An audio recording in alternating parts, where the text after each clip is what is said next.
सिंह चरल देवी दुर्गा घर ऐली हे। आजू सुदिन दिन मोर, आजू सुदिन दिन मोर। आयल आसीन मास देवी लेल घर बास। आयल आसीन मास देवी लेल घर बास। देखी ताहि रूप माँ के दुख दिनता परेली हे। आजू सुदिन दिन मोर, आजू सुदिन देवी दुर्गा घर ऐली हे।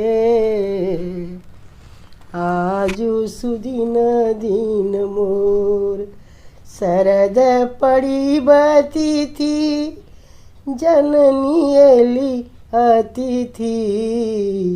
शरद पड़ी तिथि जननी एली अतिथि। चरण पखारी मोरा अखिया जुरेली हे। आजू सुदिन दिन मोर, आजू सुदिन देवी दुर्गा घर ऐली हे। आजू सुदिन दिन मोर। पड़ी जनपुर जन सभक मगन मन। पड़ी जनपुर जन सभक मगन मन। आनंद विभोर मोरा सुदी बिसरेली हे। आजू सुदिन दिन मोर। सिंह चढ़ल देवी दुर्गा घर ऐली हे। आजू सुदिन दिन मोर। चमकत मुख छवि संग ज्योति शशि। चमकत मुख छवि संग ज्योति शशि।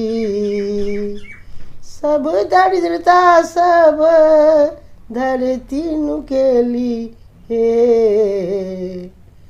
आजू सुदिन दिन मोर।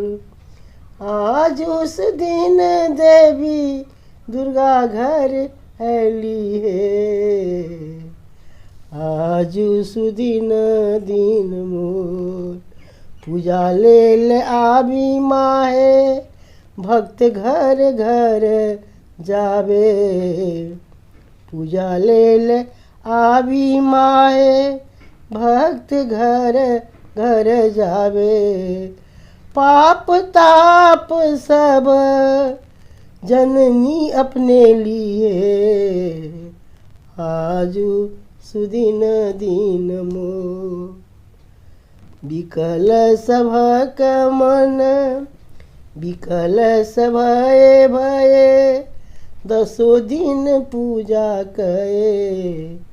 बिकल सभये भये 10 दिन पूजा कये। 10म दिवस शिव संग समेली हे। आजू सुदिन दिन मोर। आजू सुदिन देवी दुर्गा घर ऐली हे।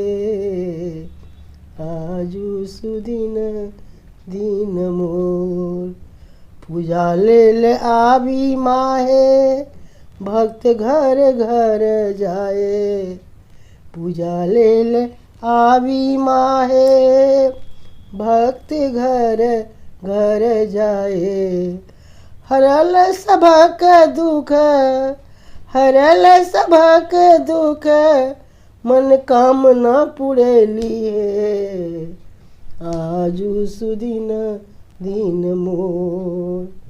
सिंह चढ़ल देवी दुर्गा घर हैली है आजू सुदिन दिन मोर। ई भगवती गीत केहे लागल से कमेंट बॉक्स में लिख कर कहू तथा एकरा लाइक शेयर और सब्सक्राइब जरूर करू।